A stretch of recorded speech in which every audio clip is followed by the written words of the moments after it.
ನಮಸ್ಕಾರ, ನಾನು ಗುರುರಾಜ್, ವಿಜಯಪುರ ಜಿಲ್ಲಾ ನ್ಯೂಸ್ 18 ವರದಿಗಾರ.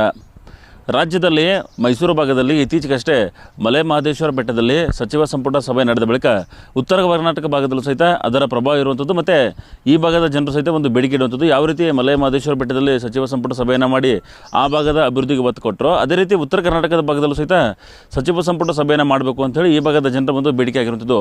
ಈಗಾಗಲೇ ಕಲಬುರಗಿ ಜಿಲ್ಲೆಯಲ್ಲಿ ಸಚಿವ ಸಂಪುಟ ಸಭೆಯನ್ನು ಮಾಡಲಾಗಿದೆ, ಜೊತೆಗೆ ಅಧಿವೇಶನ ಸಹಿತ ಬೆಳಗಾವಿಯಲ್ಲಿ ನಡೆಯುತ್ತೆ. ಹಾಗಾಗಿ ಅದನ್ನು ಹೊರತುಪಡಿಸಿದರೆ ವಿಜಯಪುರ ಎರಡು ಭಾಗದಲ್ಲಿರುವಂಥ ಮಧ್ಯೆ ಇರುವಂತಹ ಜಿಲ್ಲೆ ಮತ್ತು ಕರ್ನಾಟಕದ ಗಡಿ ಜಿಲ್ಲೆ ಆಗಿರೋ ಕಾರಣದಿಂದಾಗಿ ಈ ಭಾಗ ಸಹಿತ ಬಹಳಷ್ಟು ಹಿಂದುಳಿದ ಜಿಲ್ಲೆ ಆಗಿರೋದ್ರಿಂದ ಇಲ್ಲೂ ಸಹಿತ ಸಚಿವ ಸಂಪುಟ ಸಭೆ ಮಾಡಬೇಕು ಅಂತ ಹೇಳಿ ಈ ಭಾಗದ ಜನರ ಬೇಡಿಕೆ ಆಗಿರುವಂಥದ್ದು.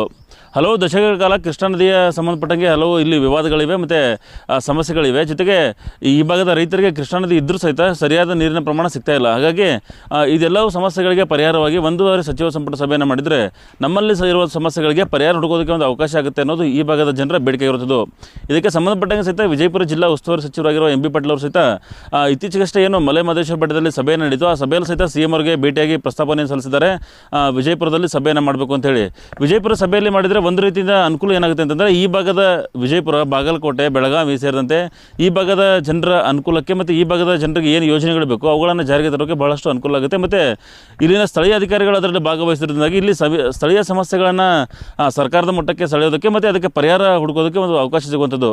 ಹಾಗಾಗಿನೇ ಈ ಭಾಗದ ಜನರ ಬೇಡಿಕೆ ಇರುವಂಥದ್ದು ಈ ಭಾಗದಲ್ಲಿ ಒಂದು ಸಚಿವ ಸಂಪುಟ ಸಭೆಯನ್ನು ಮಾಡಬೇಕಂತೇಳಿ ಈ ಕೆಲವೇ ದಿನಗಳಲ್ಲಿ ಸಚಿವ ಸಂಪುಟ ಸಭೆಯನ್ನು ಮಾಡಲಾಗುವುದು ಅಂತೇಳಿ ಈಗಾಗಲೇ ಎಂ ಬಿ ಪಾಟೀಲ್ ಅವರು ಒಂದು ಭರವಸೆ ನೀಡಿದ್ದಾರೆ. ಇದರ ಸಂಬಂಧಪಟ್ಟಂಗೆ ಅಧಿಕಾರಿಗಳಿಗೆ ಅವರು ಕರೆದು ಸೂಚನೆಯನ್ನು ನೀಡಿದ್ದಾರೆ.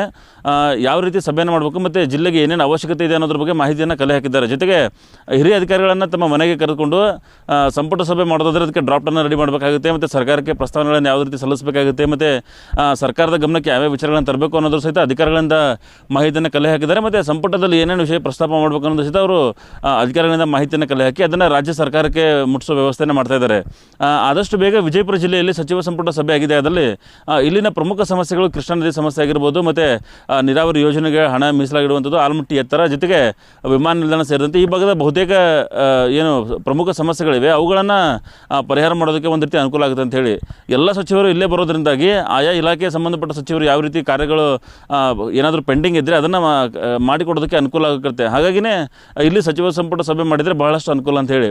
ಇನ್ನು ಸಚಿವ ಸಂಪುಟ ಸಭೆ ಮಾಡಿದರೆ ವಿಜಯಪುರದಲ್ಲಿ ಎಲ್ಲಿ ಮಾಡಬೇಕು ಅನ್ನೋ ಸಹಿತ ಒಂದು ಗೊಂದಲ ಉಂಟಾಗುತ್ತೆ. ಹಾಗಾಗಿ ವಿಜಯಪುರ ಜಿಲ್ಲೆಯಲ್ಲಿ ಬಹಳಷ್ಟು ಐತಿಹಾಸಿಕ ಸ್ಥಳಗಳಿವೆ, ಜೊತೆಗೆ ವಿಶೇಷ ಸ್ಥಳಗಳು ಸಹಿತವೆ. ಅಂಥನ್ನು ಸಹಿತ ಮಾಡ್ಬೋದು, ಅಥವಾ ವಿಜಯಪುರ ನಗರದಲ್ಲಿ ಮಾಡಿದ್ರು ಸಹಿತ ಅಂದರೆ ಜಿಲ್ಲಾ ಮಟ್ಟದ ಕೇಂದ್ರವಾಗಿರೋದ್ರಿಂದ ಇಲ್ಲೂ ಸಹಿತ ಮಾಡ್ಬೋದು. ಬಹಳ ಐತಿಹಾಸಿಕ ನಗರವಾಗಿರುವಂಥದ್ದು ಮತ್ತು ಸಚಿವ ಸಂಪುಟ ಸಭೆಗೆ ಬೇಕಾಗಿರುವಂತಹ ಸ್ಥಳ ಸಹಿತ ಎಲ್ಲವೂ ಇಲ್ಲಿ ಇರುವಂಥದ್ರಿಂದ ಇಲ್ಲಿ ಮಾಡಿದರೆ ಅನುಕೂಲ ಅಂತೇಳಿ ಜನರ ಒಂದು ಬೇಡಿಕೆ ಆಗಿರುವಂಥದ್ದು. ಮಲೆ ಮಹದೇಶ್ವರದಲ್ಲಿ ಕ್ಯಾಬಿನೆಟ್ ನಡೀತು.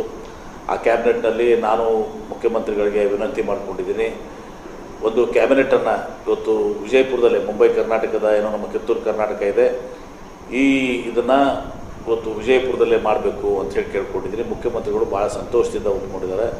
ಇನ್ನು 12 ತಿಂಗಳಲ್ಲಿ ಇವತ್ತು ವಿಜಯಪುರದಲ್ಲಿ ಒಂದು ವಿಶೇಷ ಸಂಪುಟ ಸಭೆ ಆಗ್ತದೆ. ವಿಜಯಪುರ ಜಿಲ್ಲೆ ಮತ್ತು ಬಾಗಲಕೋಟೆ ಜಿಲ್ಲೆ ಮತ್ತು ಉಳಿದೆಲ್ಲ ಜಿಲ್ಲೆಗಳ ಒಂದು ಹೆಚ್ಚಿಗೆ ಒಂದು ಪ್ರೋತ್ಸಾಹ ಸಿಗ್ತದೆ. ಇಲ್ಲಿಯ ಯೋಜನೆಗಳಿಗೆ ವೇಗ ಸಿಗುತ್ತೆ. ಹೊಸ ಯೋಜನೆಗಳನ್ನ ಕೂಡ ನಾವು ಯಾವ ರೀತಿ ಮಲೆ ಮಹದೇಶ್ವರದಲ್ಲಿ ಮತ್ತು ಗುಲ್ಬರ್ಗಾದಲ್ಲಿ ಒಂದು ದಿವಸ ಆಯಿತು ಆ ರೀತಿ ಆಗಲಿಕ್ಕೆ ಇವತ್ತು ಆಗ್ತದೆ. ನಾನು ಎಲ್ಲ ಜಿಲ್ಲಾಧಿಕಾರಿಗಳು ಸೂಚನೆಯನ್ನು ಕೊಟ್ಟಿದ್ದೀನಿ. ಎಲ್ಲ ಶಾಸಕರಿಗೂ ಕೂಡ ಮಾತಾಡಿ ಅವರೆಲ್ಲರೂ ತಮ್ಮ ತಮ್ಮ ಪ್ರಪೋಸಲ್ಸನ್ನು ಅಲ್ಲಿ ಕೊಟ್ಟು ಸರ್ಕಾರಕ್ಕೆ ಸಲ್ಲಿಸಿ ಅದನ್ನು ಅಪ್ರೂವಲ್ ಪಡ್ಕೊಂಡು ಕ್ಯಾಬಿನೆಟ್ ಮುಂದಿರಲಿಕ್ಕೆ ಅವರು ಕೂಡ ಎಲ್ಲ ಶಾಸಕರು ಕೂಡ 8 ಶಾಸಕರು ಮತ್ತು ಇನ್ನೊಬ್ಬರು ಸಚಿವರು ಶಿವಾನಂದ ಪಾಟೀಲ್ ಕೂಡ ಆ ಒಂದು ಕ್ಯಾಬಿನೆಟ್ನಲ್ಲಿದ್ದರು. ಸೊ ಎಲ್ಲರೂ ಅದನ್ನು ಮಾಡಿಸಿ ಎಲ್ಲ ಇಲಾಖೆಗಳಿಂದ ಟೂರಿಸಂ ಹಿಡ್ಕೊಂಡು, ನೀರಾವರಿ ಹಿಡ್ಕೊಂಡು, ಶಿಕ್ಷಣ ಇಲಾಖೆ ಹಿಡ್ಕೊಂಡು ಎಲ್ಲ ಇಲಾಖೆಯಿಂದ ಇವತ್ತು ಪ್ರಸ್ತಾವನೆಗಳನ್ನ ಇದು ಮಾಡಿಕೊಂಡು ಒಂದು ವಿಜಯಪುರ ಜಿಲ್ಲೆಗೆ ಬಹುಶಃ ಆ ಒಂದು ಕ್ಯಾಬಿನೆಟ್ನಿಂದ ನಾವು ಹೆಚ್ಚಿಗೆ ಒಂದು ನಮಗೆ ಏನು ಬೇಡಿಕೆಗಳಿದಾವೆ ಆ ಬೇಡಿಕೆಗಳನ್ನ ಈಡೇರಿಸ್ಕೊಳ್ಳಿಕ್ಕೆ ಸಾಧ್ಯ ಆಗ್ತದೆ. ನಾನು ಕೆಲವೊಂದು ಲಿಸ್ಟನ್ನು ಮಾಡಿದ್ದೀನಿ. ನನ್ನ ಮತಕ್ಷೇತ್ರದಾಗಲಿ ಜಿಲ್ಲೆದಾಗಲಿ ವಿಜಯಪುರ ನಗರದಲ್ಲಿ ಫ್ಲೈಓವರ್ ಇದೆ, ನಗರ ಫ್ಲೈಓವರು, ಹೀಗೆ ನಾನು ಕೂಡ ಲಿಸ್ಟ್ ಮಾಡಿದ್ದೀನಿ. ಎಲ್ಲ ಶಾಸಕರಿಗೂ ಕೂಡ ನಾವು ಅವರ ಮತಕ್ಷೇತ್ರದ ಅಥವಾ ಜಿಲ್ಲೆಯ ಏನು ಬೇಡಿಕೆಗಳಿದಾವೆ ಅದನ್ನು ಬೇಡಿಕೆಗಳನ್ನ ನಾವು ಯಾಕಂದರೆ ಅದಕ್ಕೆ ಬರೀ ಡೈರೆಕ್ಟಾಗಿ ಕ್ಯಾಬಿನೆಟ್ಗೆ ಯಾಕೆ ಬರೋಲ್ಲ, ಮೊದಲು ಅದನ್ನು ಆಡಳಿತಾತ್ಮಕ ಅನುಮೋದನೆ ಮಾಡ್ಕೋಬೇಕು. ಈಗ ನೀರಾವರಿ ಇದ್ದರೆ ಅದನ್ನು KBGನಲ್ಲಾಗಲಿ KNNಲ್ಲಾಗಲಿ ಆ ಬೋರ್ಡ್ನಲ್ಲಿ ತೊಗೊಂಡು ಹೋಗ್ಬೇಕಾಗ್ತದೆ. ಈಗೆಲ್ಲ ನಾವು ಆ ಪ್ರೊಸೀಜರ್ಸ್ ಇದು ಮಾಡಿಕೊಂಡು ಇದು ಮಾಡಬೇಕಾಗ್ತದೆ. ಅದು ಹಾಗಾಗಿ ಸಂಬಂಧಪಟ್ಟ ಅಧಿಕಾರಿಗಳಾಗಿರ್ಬೋದು ಮತ್ತು ಸಚಿವರು ಈ ಸಮಸ್ಯೆ ಏನಿವೆ ಇವುಗಳನ್ನು ಸರ್ಕಾರದ ಗಮನಕ್ಕೆ ತಂದು 1 ಬಾರಿ ಸಚಿವ ಸಂಪುಟ ಸಭೆ ಮಾಡಿಸಿದರೆ ಈ ಭಾಗದ ಜನರಿಗೆ ಬಹಳಷ್ಟು ಅನುಕೂಲ ಆಗುತ್ತೆ. ಮತ್ತು ಮುಂದಿನ ದಿನಗಳಲ್ಲಿ ಹೊಸ ಯೋಜನೆಗಳನ್ನು ಜಾರಿಗೆ ತಂದರೆ ಅದನ್ನು ಇಂಪ್ಲಿಮೆಂಟ್ ಮಾಡೋದಕ್ಕೆ ಬಹಳಷ್ಟು ಅನುಕೂಲ ಆಗುತ್ತೆ. ಹಾಗಾಗಿ ಎಂ ಬಿ ಪಾಟೀಲ್ ಅವರು ಈ ಕಾರ್ಯವನ್ನು ಈಗ ಕೈಗೊಂಡಿದ್ದಾರೆ. ಆದಷ್ಟು ಬೇಗ ಅದನ್ನು ಮಾಡಿದರೆ ಬಹಳಷ್ಟು ಅನುಕೂಲ ಅನ್ನೋದು ಇಲ್ಲಿನ ಜನರ ಒಂದು ಬೇಡಿಕೆ ಆಗಿರುವಂಥದ್ದು.